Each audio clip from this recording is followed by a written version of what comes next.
to say, you can heal yourself without drugs? And I go, absolutely.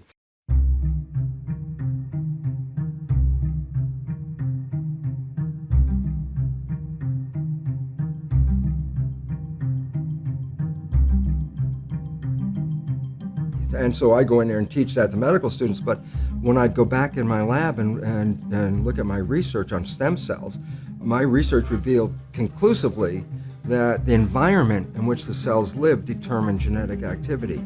So it's complete opposite of what I was teaching in medical school. And the difference is profound. The conventional story, almost everybody's programmed with genes turn on and off, and then they control the character of their life. It really means that we're victims of our heredity. We didn't pick the genes as far as we know. You don't like the traits, you can't change the genes, and the genes appear to turn on and off by themselves. All of a sudden you see your life is not under your control, it's under the control of the genes. And a lot of people feel that way looking at their family history and going, oh my goodness, I might have the genes for cancer or whatever it is.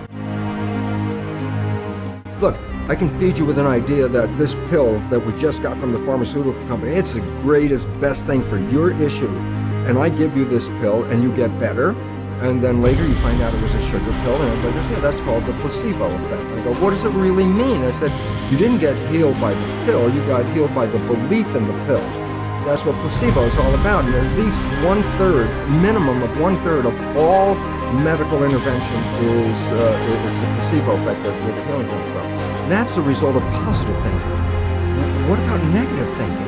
It's equally powerful in regard to affecting your biology as is positive thinking, but it works in the opposite direction. A negative thought is called the nocebo effect. Can cause any disease and you can die. If you believe you're gonna die, you can die from the belief.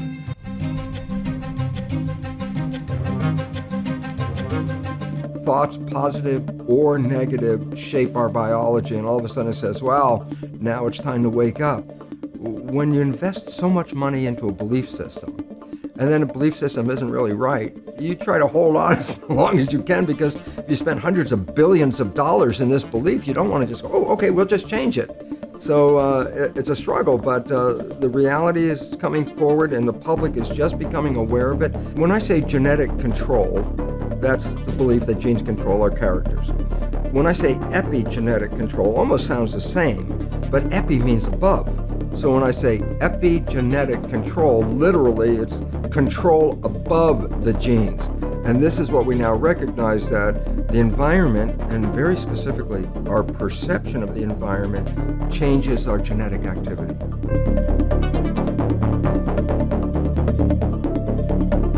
There's genes that make a physical body. So that's like the robotic, here it is, it's a machine, okay?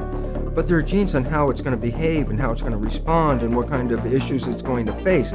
Those are the changeable ones that we change from day to day, your behavior and the consequences of your behavior. Okay? It's not changing the genes, it's changing the readout. So the simple point is, a gene is a blueprint. It has no ability to turn itself on or off. A gene doesn't know what the hell it does. And the idea is giving all this power to a blueprint has been an error all these years. It's not the blueprint that we're concerned about, it's the contractor who reads the blueprint. And I said, well, what in my biology is the contractor? I go, the mind. I'll tell you where the problem comes from. Not so much the scientists, but the pharmaceutical industry. And the reason why this becomes important is because the pharmaceutical industry runs the show in medicine. And if you could put this kind of healing that I'm talking about into a capsule or tablet, they'd be talking about it right now.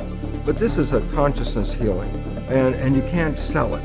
And so what's the result? They're not interested in it. And they, through their money, which is massive, actually determine the curriculum in a medical school. And the idea is, well, what's relevant? Well, if you understand epigenetics, you don't need the pharmaceutical industry. How they do it is money. Money is big, so they direct a lot of research with their billions and billions of dollars. And it was actually interesting, the British Journal of Medicine had a review looking at the same research and determining if the research was funded by government money or the research was funded by private money, like pharmaceutical agencies. The results came out 4 to 5 times more in the favor of the private industry than they paid for, as compared to when it was just government money without any special interest behind it. So right away, there's a manipulation of the data. If you want to have the effect of the drug, do you have to take an outside drug? And I say, no, you have to change your consciousness because you already manufacture every equivalent of a drug right now. And the idea is, if you're not manufacturing it, then that means your consciousness is not supporting you in your health. And it's really an adjustment of consciousness, not an adjustment of your biology. So it's a mindset shift that we don't need the solution in a pill, that we're not victims, it's not a fatalist, way of looking at life, that your future is predetermined. Well, see, that's the old genetic story. Oh, you've got this cancer gene. There is no cancer gene. That's an absolute truth. I can say it right here. There is no gene that causes cancer. Not one.